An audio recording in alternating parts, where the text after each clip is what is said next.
SMT Nation, we back. Nation. T-Mobile acquired US Cellular in a $4.4 billion deal. There's spectrum, there's towers, there's agreements. There's a lot of stuff in here.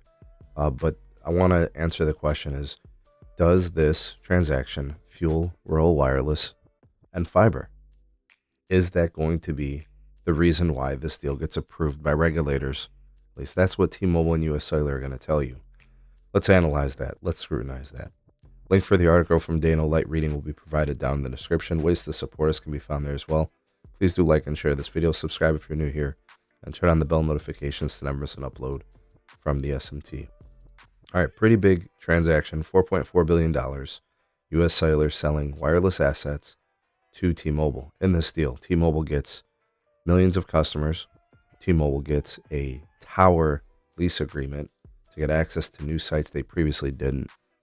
So that's obviously going to help a national scaler like T-Mobile get even better in some of those places, native coverage, things of that nature. So I think with respect to wireless, absolutely. I think rural wireless just got better, at least for the T-Mobile customers, and then nationally for, the US Cellular customer. So yeah, definitely true. What does it do to pricing? I don't think that's going to be a good thing. I think that the US Cellular customer is probably going to end up paying more. They'll probably get done dirtier than the Sprint customers did.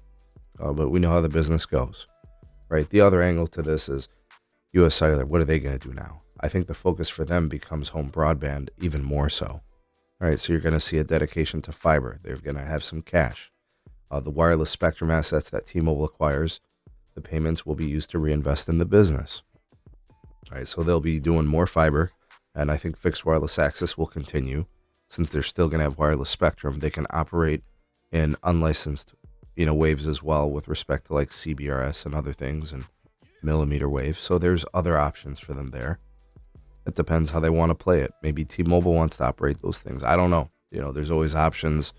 There's always things they can investigate. And there's probably some details we don't even have knowledge of yet, and then I think what ends up happening is eventually, coming back to the table, T-Mobile can become one of the sellers of, the open access fiber platform that we've seen, right? So that stands a chance to probably be an option as well. So US Cellular, obviously getting funding, they can focus on their home broadband ambitions, TDS and the parent company. I think for T-Mobile wirelessly, it makes them a better player in these locations, right?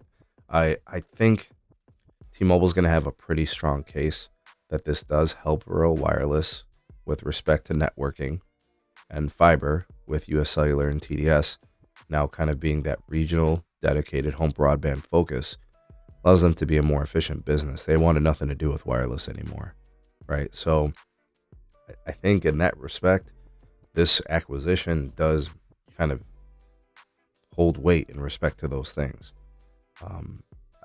I think in that case it does. You can still argue the competitive, competition. I guess, I don't know, US Cellular was probably not doing well.